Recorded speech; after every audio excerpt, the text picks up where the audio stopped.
மூணார் கிராம பஞ்சாயத்தில் நல்லதண்ணி எஸ்டேட்டில் கல்லார் டிவிஷனில் தான் காட்டு யானை தாக்குதலில் ஒருவர் உயிரிழந்தது.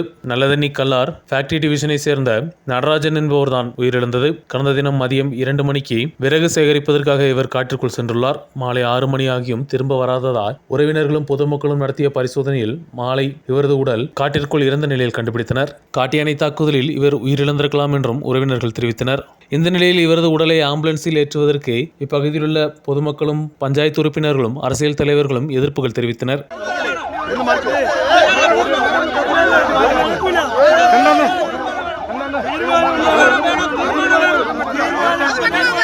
வனத்துறை அதிகாரிகள் மற்றும் காவல்துறை அதிகாரிகளுடன் நடத்திய பேச்சுவார்த்தையில் காட்டு யானை தாக்குதல் என்று உறுதி செய்யப்பட்டால் இவருக்கு தகுதியான நஷ்டஈடு வழங்கப்படும் என்றும் வனத்துறை அறிவித்துள்ளது.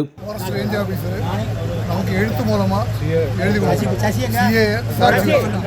சாராம்சம் பஞ்சாயத்து பிரசிடென்ட்டுக்கும் ஜில்லா பஞ்சாயத்து சிபிஎம் ஏரியா செக்ரட்டரி முன்னெம்எல்ஏ ஏகே மணிக்கு முன்னால் எழுதி, அதுவும் பொதுமக்களுக்கு முன்னால் எழுதி கொடுத்துருக்கோம். நாளைக்கு காலையில் 11 மணிக்குள்ள தனசகாயம் முழுவதுமாக செக்கு கொடுத்த பிறகுதான் போஸ்ட்மார்ட்டம் நடவடிக்கை தொடங்குவாங்க. போஸ்ட்மார்ட்டம் செலவு முழுவதும் மனவுக்கு ஏற்றெடுக்கும். இதுக்கு சம்மதிக்கலைன்னு சொன்னால் நம்ம பாடியை எஸ்டேட் வேலை செய்து ஓய்வு பெற்ற நபர்தான் நடராஜன். News bureau, Munnar.